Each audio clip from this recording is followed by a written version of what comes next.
السلام علیکم ورحمۃ اللہ وبرکاتہ۔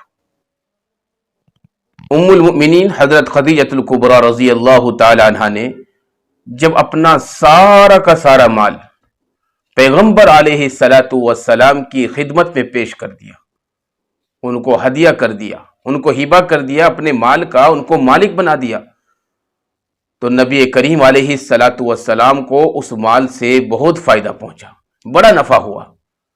اور آپ نے اس مال کو خیر کے کاموں میں استعمال کیا، بھلائی کے کاموں میں استعمال کیا، ضرورتوں کے کاموں میں استعمال کیا۔ پھر شادی کے بعد اولادیں ہونے لگی،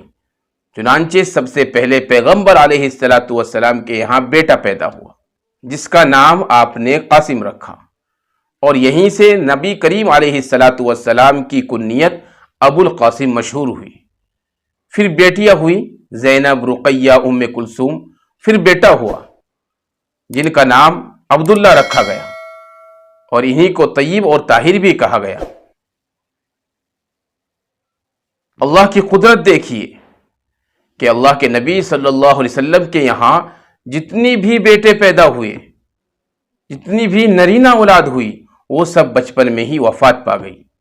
یہ بھی اللہ کی قدرت ہے، اللہ کی شان ہے۔ اللہ کی شان بھی کتنی نرالی ہوتی ہے، اللہ کی حکمتوں کو اللہ ہی جانے۔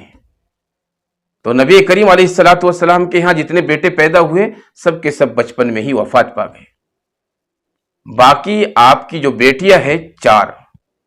وہ زندہ رہی، لیکن ان 4 میں سے بھی 3 بیٹیاں آپ کی زندگی کے اندر ہی وفات پا گئی، اور فاطمۃ الزہرا رضی اللہ تعالی عنہا جو آپ کی سب سے چہیتی اور لاڈلی بیٹی تھی، وہ آپ کی وفات سے 6 مہینے کے بعد دنیا سے رخصت ہو گئی۔ یہ ہمارے پیغمبر علیہ الصلاۃ والسلام کی اولادیں ہوئی ہیں۔ ایک بیٹا اور ہوا پیغمبر علیہ الصلاۃ والسلام کے ہاں جن کا نام ابراہیم تھا، اور وہ بیٹا ماریہ قبطیہ کے بطن سے پیدا ہوا۔ اور باقی جتنی اولادیں ہوئی، قاسم، عبداللہ اور آپ کی بیٹیاں، یہ ساری کی ساری حضرت خدیجۃ الکبریٰ رضی اللہ تعالیٰ عنہ کے بطن سے پیدا ہوئی۔ تو یہ تھی ہمارے پیغمبر علیہ الصلاۃ والسلام کی اولادیں۔ تو میرے عزیز بھائی اور بہنوں، یہ ساری چیزیں بتانے کا مقصد یہ ہے تاکہ ہمارے دلوں کے اندر یہ چیزیں بیٹھ جائے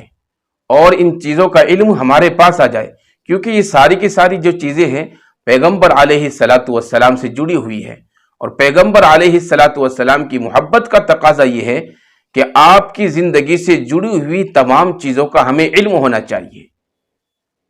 جب ہمارے دل کے اندر محبت اپنے نبی کی ہوگی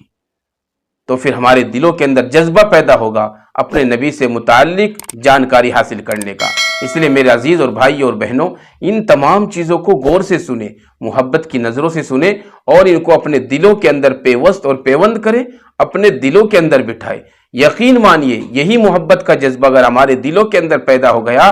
تو پھر یہی محبت ہمیں جنت تک پہنچائے گی انشاءاللہ، اور ہمارے لیے یہ محبت سفارش کا ذریعہ بھی بن سکتی ہے۔ اس لیے میرے عزیز اور بھائیوں اور بہنوں، میں آپ تمام سے یہی گزارش کرتا ہوں کہ یہ جو باتیں ہم نے آپ کو بتائی ہے، ان کو خود بھی اپنے دلوں کے اندر محفوظ کریں اور دوسروں کو بھی بتائیں، اور اس ویڈیو کو آگے بھی شیئر کریں تاکہ اور انسانوں کا بھی فائدہ ہو جائے، اور ہمیں نبی کریم صلی اللہ علیہ وسلم کی محبت کے اندر آپ سے جڑی ہوئی تمام چیزوں کو پھیلانے کا بھی ثواب حاصل ہو۔